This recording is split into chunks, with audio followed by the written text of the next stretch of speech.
Hamas और Israel के बीच शुरू हुए युद्ध का असर दुनिया भर के बाजार पर भी दिखने लगा है। अमेरिकी शेयर मार्केट पर इसका खासा असर दिख रहा है। शनिवार को हमास ने इजराइल पर बड़ा हमला किया, जिसमें सैकड़ों लोगों ने जान गंवा दी। एनालिस्ट और इन्वेस्टर्स की माने तो असर टेक कंपनियों पर भी पड़ेगा।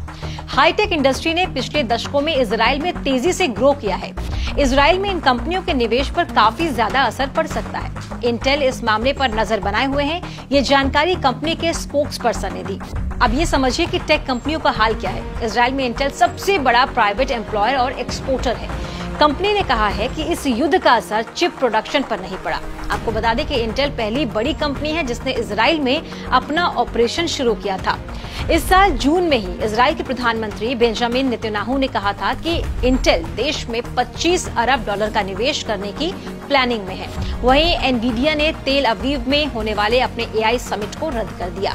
एनवीडिया आर्टिफिशियल इंटेलिजेंस और कंप्यूटर ग्राफिक्स के लिए चिप बनाने वाली दुनिया की सबसे बड़ी चिप मेकर है। कंपनी ने बताया कि अगले हफ्ते होने वाले अपने एआई समिट को उन्होंने कैंसिल कर दिया।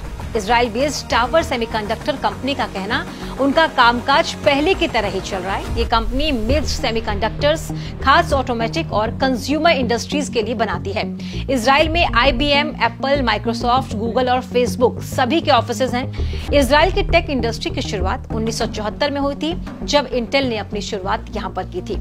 और इसके साथ साथ इस वॉर में साइबर वॉर भी शुरू हो गया है। हमास और इजराइल के बीच शुरू हुई इस जंग में साइबर अटैक भी हो रहे हैं। रिपोर्ट्स की माने तो प्रो फिलिस्तीन हैकर्स के ग्रुप ने दिल्ली सरकार के वेबसाइट को निशाना बनाया था। हालांकि अब ये वेबसाइट ठीक तरह से काम कर रही है। हमास के समर्थन वाले ये हैकर समूह लगातार इजराइल के डिजिटल इंफ्रास्ट्रक्चर को टारगेट कर रहे हैं। ये कोई पहला मौका नहीं है जब कोई जंग असल दुनिया से लेकर साइबर वर्ल्ड तक पहुंची हो। इससे पहले यूक्रेन और रूस के युद्ध में भी हमने साइबर अटैक के कई मामले देखे। ऐसा ही कुछ हमास और इजराइल के बीच भी होता दिख रहा है। शनिवार को हमास ने इजराइल पर अचानक हमला किया। इस हमले में सैकड़ों लोगों की मौत हो गई। इसमें सैनिक से लेकर आम आदमी तक शामिल थे। 8 अक्टूबर को इजराइल बेस्ड मीडिया आउटलेट यरूशलेम पोस्ट ने जानकारी दी कि उनके ऊपर कई साइबर अटैक हुए हैं।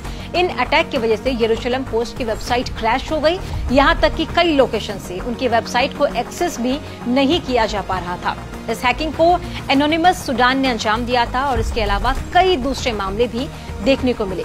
इजराइल का red alert phone app system भी साइबर अटैक का शिकार हुआ। इस ऐप की मदद से इजराइल में रॉकेट और मिसाइल हमले के वक्त रियल टाइम अलर्ट मिलता है। इस सिस्टम पर एनोन गोस्ट नाम के हैकर्स के ग्रुप में हमला किया था। इसके अलावा गोस्ट ऑफ फिलिस्तीन नाम के ग्रुप ने साइबर अटैक की कैंपेन शुरू की। इस कैंपेन का मकसद इजराइल के साइबर इंफ्रास्ट्रक्चर को टारगेट करना है।